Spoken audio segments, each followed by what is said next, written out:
Shalom, damai sejahtera buat kita semuanya. Pagi ini apakah Anda sudah membaca firman Tuhan, saudaraku? Bagi yang belum, mari bersama-sama kita membaca firman Tuhan.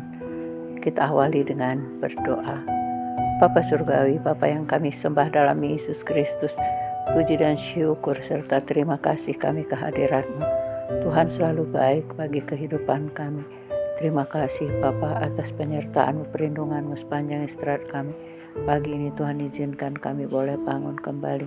Kami bersyukur kalau pagi ini kami akan beraktivitas kembali.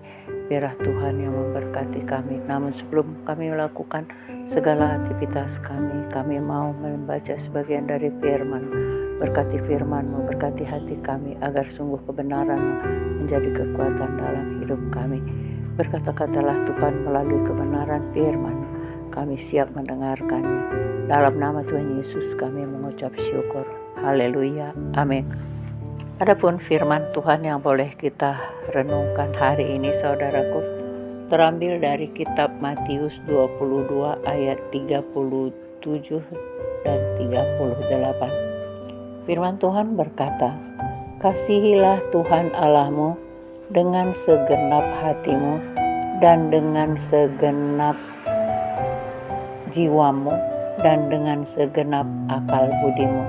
Itulah hukum yang terutama dan yang pertama." Saudaraku, firman Tuhan mengingatkan kita hari ini bahwa kita dituntut untuk mengasihi Tuhan Allah, ya. Tuhan Allah adalah pencipta langit dan bumi dengan segala isinya.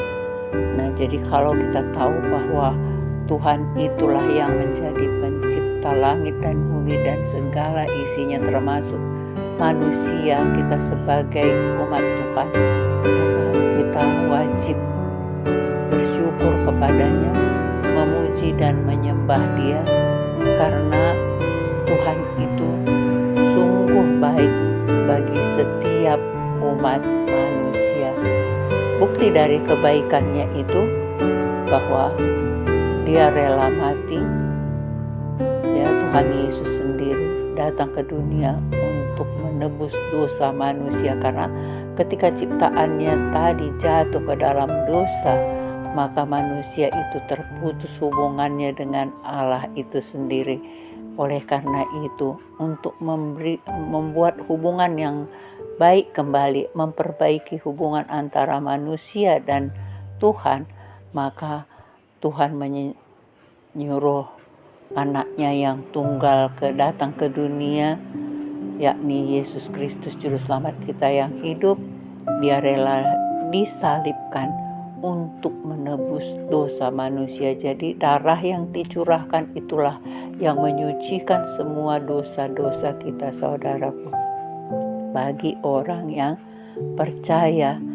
Nah, oleh karena itu, mari kita renungkan firman Tuhan ini, karena bagaimana kita kadang merasa tidak mampu mengasihi Tuhan karena kita tidak mengenal Allah sendiri, ya. Firman Tuhan juga dikatakan di dalam kitab Hosea 4 ayat 6 berkata, "Umatku binasa karena tidak mengenal Allah." Nah, ini yang membuat kita sering tidak melakukan kebenaran firman Tuhan, karena kita merasa tidak mengenal Allah itu. Kita memang tidak melihat secara kasat mata, saudaraku, tetapi berbahagialah orang yang percaya walau tidak melihat, kata Tuhan Yesus. Ketika Thomas, muridnya, tidak percaya bahwa Tuhan Yesus sudah bangkit dari antara orang mati, maka dia menunjukkan dirinya lalu menyuruh Thomas memasukkan jari jemarinya ke dalam lubang paku yang ada di tangannya maupun di lambungnya. Kita lanjutkan, "Karena Engkaulah yang menolak pengenalan itu, maka aku menolak engkau menjadi imamku." Nah, ternyata Tuhan sudah memperkenalkan dirinya kepada manusia melalui Yesus Kristus.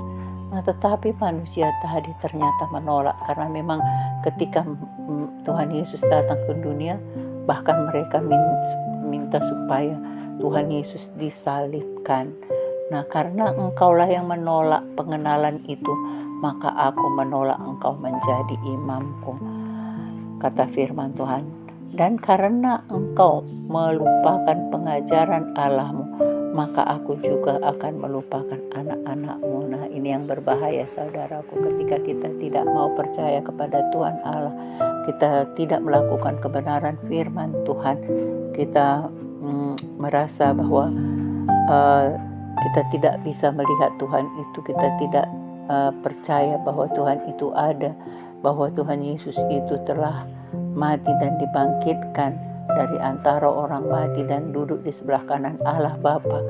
Nah, kalau iman percaya kita tidak penuh seperti itu, maka barangkali kita tidak akan percaya bahwa Tuhan itu akan menyelamatkan kita. Dan firman Tuhan mengatakan hari ini karena engkau melupakan pengajaran Allahmu. Nah, pengajaran Allah itu semuanya kita dapatkan dari firman Tuhan, maka aku juga akan melupakan anak-anakmu. Nah, saudara, jadi jangan pernah kita mengabaikan firman Tuhan, jangan kita melupakan firman Tuhan.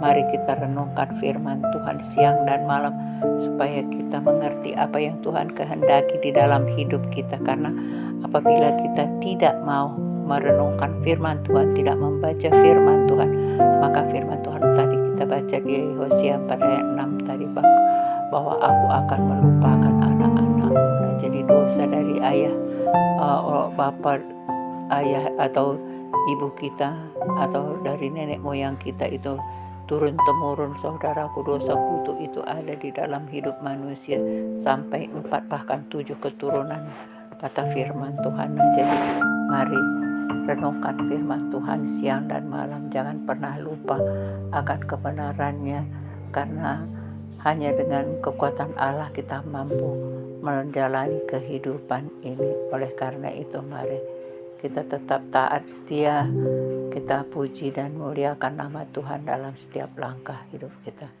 Demikian firman Tuhan yang boleh kita renungkan, saudaraku. Mari kita berdoa.